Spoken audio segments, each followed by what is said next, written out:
இதெல்லாம் வந்து தலைவர் வந்து அந்த ப்ரெஸ் அங்கே வர சொல்லுங்க, அங்கே வந்தவொடனே நான் கார் விட்டு இறங்கணும் என்ன மடக்கிட்டு என்ன கேட்க சொல்லுங்க, நான் அதுக்கு பதில் சொல்ற மாதிரி சொல்றேன். அது அவர்கிட்ட அந்த கேரக்டர் கிடையவே கிடையாதுங்க, என்னைக்குமே கிடையாது, இப்போ எப்பவுமே கிடையாது. அரசியலுக்கு வரேன் அப்படின்னு சொன்னதுக்கு அந்த தருணத்தில் கூட பார்த்தீங்கன்னாக்கா, அதாவது 2 பேரும் இணையலாம் அப்படின்றத ஒரு முடிவுக்கு வந்திருக்காங்க. மற்ற கலைஞர்களுக்கெல்லாம் இருக்கிற மாதிரி அவருக்கு எந்த விதமான ஐடி விங்கும் கிடையாது. அது அவங்களோட இந்திய பிரதமர் நரேந்திர மோடி அவர்களோட பிறந்தாங்க. அதை முன்னிட்டு ஏர்போர்ட்ல வந்து அந்த கட் அவுட்ஸ் எல்லாம் வச்சிருந்தாங்க. அங்க வந்து சில பேர் ரிக்வெஸ்ட் பண்ண அங்க நின்று டக்குன்னு ஒரு போஸ்ட் பண்ணிட்டு கிளம்பி போயிட்டாரு. அங்க நின்று போஸ்ட் பண்ணதுக்கு அதுக்கு ஒரு பக்கம் சோசியல் மீடியால கொஞ்சம் பேர் பேச ஆரம்பிச்சிட்டாங்க. பாத்தீங்கன்னா ஆதரவு அவர் எந்த பக்கம் 50 வருஷ காலத்துல தொழில் ரீதியா 2 பேரும் போட்டியாளர்களா இருந்தா கூட இன்னைக்கும் வந்து அவங்க மாதிரி ஒரு நட்புள்ள கலைஞர்கள் வேறு யாருமே திரையுலகத்தில் பார்க்க முடியாதுங்க. அது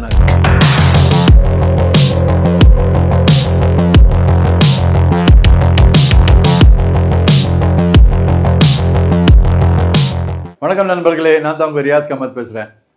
கடந்த செப்டம்பர் மாதம் 5, 6 தேதிகளில் வந்து துபாயில் சைமா அவார்ட்ஸ் அப்படின்றது ஒரு ஃபங்க்ஷன் நடந்தது.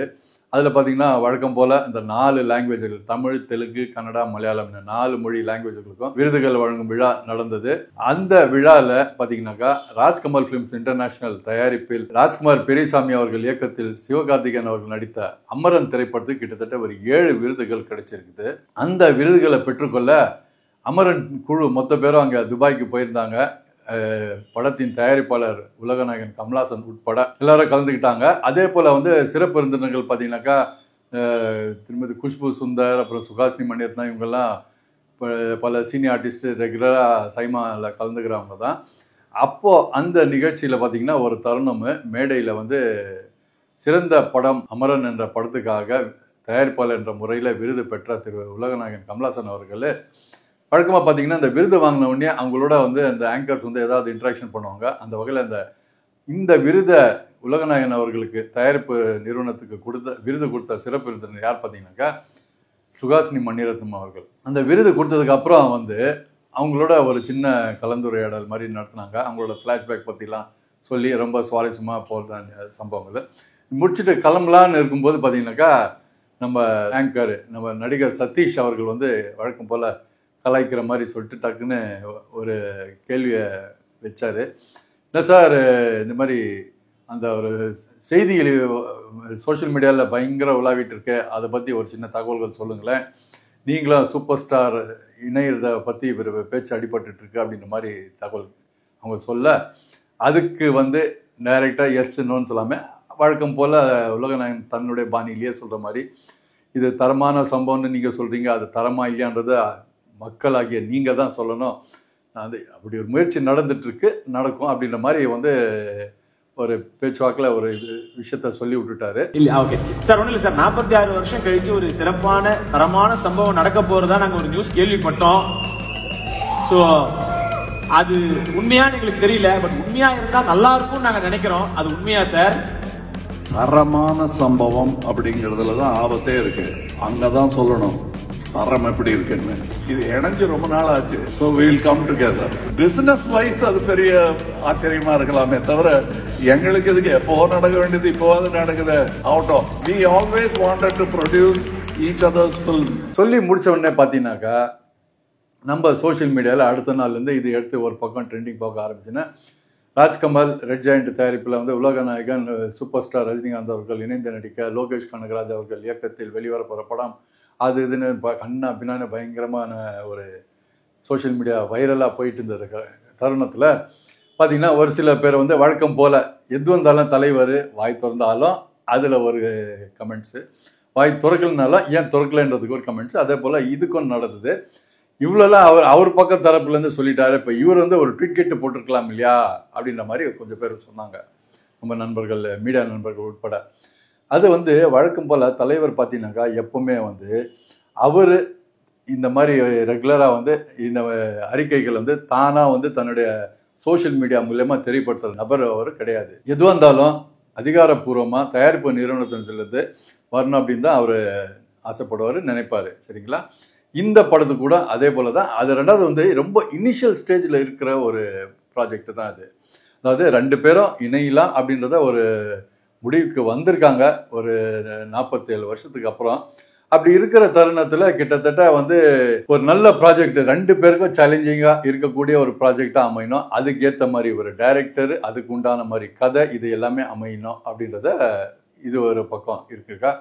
இப்போ தலைவர் வந்து பதில் சொல்லலை அப்படின்ற மாதிரி ஒரு பக்கம் பேசிக்கிட்டே இருந்தாங்களா. இப்போ பார்த்தீங்கன்னாக்கா 2 நாள் முன்னாடி தலைவர் வந்து ஜெயிலர் 2 படத்துடைய படப்பிடிப்புக்காக பாலக்காடுக்கு போகணும்.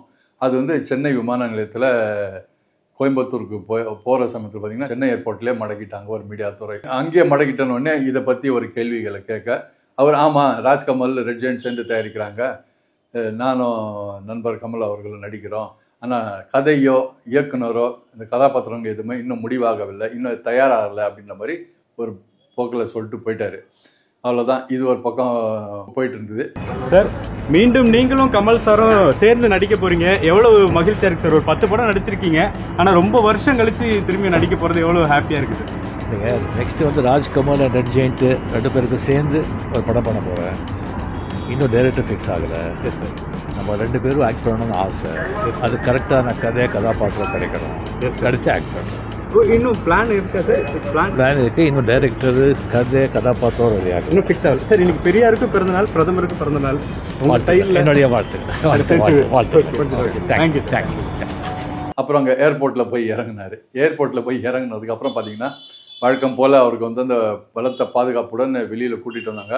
வரும்போது அங்கே பார்த்தீங்கன்னா அன்னைக்கு நம்ம இந்திய பிரதமர் நரேந்திர மோடி அவர்களோட பிறந்தநாள். அதை முன்னிட்டு ஏர்போர்ட்டில் வந்து அந்த கட் அவுட்ஸ் எல்லாம் வச்சுருந்தாங்க. அங்கே வந்து சில பேர் ரிக்வெஸ்ட் பண்ண அங்கே நின்று டக்குன்னு ஒரு போஸ்ட் பண்ணிட்டு கிளம்பி போயிட்டாரு.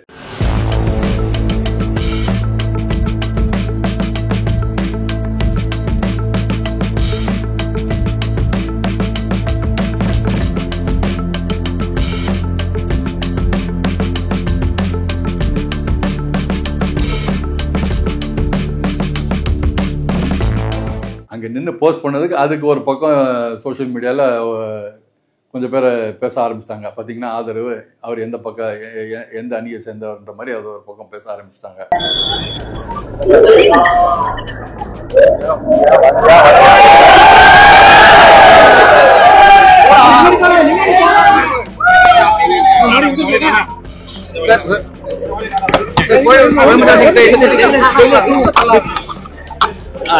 ஜெயிலர் 2 ஷூட்டிங்காக போயிட்டு கேரளா போயிட்டு 6 days ஆகும். ஆமா, எவ்வளவு நாள் ஷூட்டிங்? படம் எப்போ எதிர்பார்க்கலாம்? படம் வந்து ஜூன் மேல ஆயிடும். இன்னொரு பக்கம் பார்த்தீங்கன்னாக்கா நம்ம இட்டிஸ் பிரசாந்த் மாதிரி சில நண்பர்கள் வந்து இந்த ஏர்போர்ட்டில் பேசுனதை பற்றி ஒரு நல்ல தெளிவாக நிதானமாக அழகாக சொல்லியிருக்காரு. ஆனால் சொன்ன இந்த தருணத்தில் என்ன ஆச்சு அப்படின்னு பார்த்தீங்கன்னாக்கா இது வந்து முன்னேற்பாடா செய்யப்பட்ட நிகழ்வுன்ற மாதிரி அவர் சொல்லியிருக்காரு. இந்த ப்ரெஸ் மீட்லாம் வந்து பார்த்தீங்கன்னா ஒரு மாதிரி அரேஞ்சு ஆர்கனைஸ்டு தான். ஒரு மெசேஜை மக்களுக்கு சொல்லணும் அப்படிங்கிறதுக்காண்டி எல்லா நீங்கள் பெரிய ஸ்டார் ப்ரெஸ் மீட்டுமே வந்து பார்த்தீங்கன்னா பின்னாடி ஒரு சின்ன ஆர்கனைசேஷன் இருக்க தான் செய்யும். இந்த கேள்விகள் கேளுங்க, அதுக்கான பதில்கள் வருங்கிறது தான். அதாவது மற்ற கலைஞர்கள் எப்படின்றது எனக்கு தெரியாதுங்க. இவரோட நான் வந்து சினிமாவுக்கு வரத்துக்கு முன்னாடியிலேருந்தே அவரை நான் வந்து பார்த்துட்டு வரனால அந்த அனுபவத்தில் வந்து சொல்கிறேன். அவர் இந்த மாதிரி வந்து நான் எங்கே போனாலும் செய்தியாளர்கள் என்னை தொடரணும், எப்பவுமே செய்தி என்னை சுற்றிட்டு இருக்கணும் அப்படின்னு நினைக்கிற ஆள் அவர் கிடையவே கிடையாது. அதுவாக செய்திகளாக மாறிக்கிட்டே இருக்கும், அவ்வளோதான். அது அவருடைய லக்குன்னு தான், அது அவருடைய என்ன சொல்ற ஒரு பவர்னு கூட சொல்லலாம். எப்படி வந்து அவர் உட்கார்ந்தாலும் நின்னாலும் படுத்தாலும் தூங்கினாலும் எல்லாமே ஒரு ஸ்டைலாகவே இருக்கோ, அதே போல் இந்த மீடியா அட்டென்ஷன் கூட அவரு சுற்றி கண்டிப்பாக நடந்துக்கிட்டே இருக்கும். இப்போவும் அதே போல தான் அவர் வந்து ஊருக்கு கிளம்புறாரு, தலைவர் ஊருக்கு கிளம்புறாருன்னு கேள்விப்படும்போது எப்படியோ வந்து ட்ராக் பண்ணிக்கின்னு பிடிச்சிட்டு ஒவ்வொரு தடவையும் அங்கே வந்து மீடியா வந்து ஏர்போர்ட்டில் இருக்க தான் செய்கிறாங்க. எங்கே போனாலும் அங்கே போய் இறங்கினா அங்கே மீடியாக்கள் இருக்க தான் செய்கிறாங்க. எது அவங்களுக்கு உண்டான இன்ஃப்ளூயன்ஸில் அதை தேடி கண்டுபிடிச்சிக்கிறாங்க. ஆனால் இதில் வந்து தலைவர் வந்து அந்த ப்ரெஸ் அங்கே வர சொல்லுங்கள், அங்கே வந்தவொடனே நான் கார் விட்டு இறங்கணும், என்ன மடக்கிட்டு என்ன கேட்க சொல்லுங்க, நான் அதுக்கு பதில் சொல்கிற மாதிரி சொல்கிறேன். அது அவர்கிட்ட அந்த கேரக்டர் கிடையவே கிடையாதுங்க, என்றைக்குமே கிடையாது. இப்போ இல்லை, எப்பவுமே கிடையாது. அரசியலுக்கு வரேன் அப்படின்னு சொன்னதுக்கு அந்த தருணத்தில் கூட பார்த்தீங்கன்னாக்கா அவர் பாட்டுக்கு எங்கே வேணாலும் போயிட்டு பாரு, எங்கே மடக்கினாலும் காரில் ட்ராவல் பண்ணியிருந்தா கூட காரில் இறக்கிட்டு அதுக்கு ஒன்று ரெண்டா பதில் அவருக்கு முடிஞ்சது பதில் சொல்லிட்டு பாரு, இல்லைன்னா நோ கமெண்ட் சொல்லிட்டு போயிட்டு வர கேரக்டர் தான் நம்ம தலைவர் அவர்கள். இதை வந்து தயவுசெய்து மிஸ்டர் பிரசாந்த் நல்லா புரிஞ்சுக்கோங்க. இது வந்து அவர் ஏற்பாடு பண்ண விஷயங்கள் கிடையாது. அதே போல் மற்ற கலைஞர்களுக்கெல்லாம் இருக்கிற மாதிரி அவருக்கு எந்த விதமான ஐடி விங்கும் கிடையாது. அது அவங்களோட ரசிகர்கள் இன்னைக்கு வந்து அவங்களாம் அப்டேட் ஆகிட்டு அவங்க வந்து இந்த சண்டையில் இறங்கிட்டு பண்ணிட்டு இருக்காங்களே தவிர மற்றபடி வேறு எதுவுமே கிடையாது. இந்த விஷயங்கள் பேசிட்டு இருக்கிற இந்த தருணத்தில் நம்ம தலைவரோட ரசிகர்களுக்கும் ஒரு விஷயம் நான் வந்து ஒரு அன்பு வேண்டுகோளாக கூட வைக்கிறேன்னு நீங்கள் நினச்சிக்கலாம். அது வேற ஒன்றும் இல்லைங்க. 75 உலகநாயகன் கூட நடிக்க ஆரம்பித்து இன்னைக்கு வரைக்கும் கிட்டத்தட்ட 50 வருஷத்தில் இந்த 2 பேரும் கிட்டத்தட்ட ஒரு 16-17 படங்கள் ஒன்றா நடிச்சிருந்தா கூட அதுக்கப்புறம் 2 பேரும் கலந்து பேசிக்கிட்டு அவங்க முடிவு எடுத்துட்டு தனித்தனியாக பிரித்து ஆளுக்கு ஒரு திசையில் பயணிச்சுட்டு இருக்காங்க. அவங்களுக்கு உண்டான அவங்களுக்கு சூட்டுபுளான அந்த ட்ராக்ல போயிட்டு இருக்காங்க. நல்லபடியாக வெற்றிகரமாக போய்கிட்டு இருக்குன்னு சொல்லணும். ஆனால் ரொம்ப காலத்துக்கு அப்புறம் இப்போ சந்திக்கிறாங்க. இந்த இடைப்பட்ட இந்த 50 வருஷ காலத்தில் தொழில் ரீதியாக 2 பேரும் போட்டியாளர்களாக இருந்தால் கூட இன்றைக்கும் வந்து அவங்க மாதிரி ஒரு நட்புள்ள கலைஞர்கள் வேறு யாருமே திரையுலகத்தில் பார்க்கவே முடியாதுங்க. அது நான் கான்ஃபிடென்ட்டாக சொல்வேன். ஏன்னா யார் என்ன அந்த நேரத்தில் பார்த்தா ஹக் பண்ணிக்கிட்டா ஹலோ ஹாய் ஹலோன்னு சொல்லிக்கிட்டா கூட உள்ளுக்குள்ளே பார்த்தீங்கன்னா அவங்களுக்குள்ள ஒரு அந்த என்ன சொல்கிறது ஒரு ஆத்மார்த்தமான ஒரு அன்பு கண்டிப்பாக கிடையவே கிடையாது. நான் சேலஞ்சிங்காக சொல்வேன். இவங்க 2 பேருக்குள்ள இருக்கிற மாதிரி அந்த நட்பு இவங்க மட்டும்தான் உதாரணம். இவங்களை தாண்டி அது இந்த மாதிரி அடுத்தது தலைமுறையில் நம்ம இன்னைக்கு வரைக்கும் பார்க்கவே முடியல. அது ஒரு அபூர்வமான விஷயம்தான். அது அபூர்வ ராகங்கள்னு எந்த காலத்தில் இயக்குனர் சிகரம் பாலச்சந்தர் அவருக்கு அந்த பேர் வச்சாரோ அந்த அபூர்வ ராகங்களாகவே இன்றைக்கும் தமிழ் திரையுலகத்தில் இன்னைக்கு 2 பேரும் நிலைச்சிட்டு நிற்கிறாங்க. அவ்வளோ சந்தோஷமாக இருக்குது இவங்களை பற்றி பார்க்கறதுக்கு. இவங்களை பற்றி நான் இன்னொரு வீடியோ தனியாகவே நான் வந்து இன்னும் விலாவரியாக பேசுகிறேன். இப்போ இந்த தருணத்தில் இந்த ராஜ்கமல் தயாரிப்பில் இருவரும் சேர்ந்த அந்த கூட்டணி பற்றி சேர்ந்த இந்த சில தகவல்களை சொல்லணும்னு ஆசைப்பட்டேன். அதுக்கான பதிவு தாங்க இது.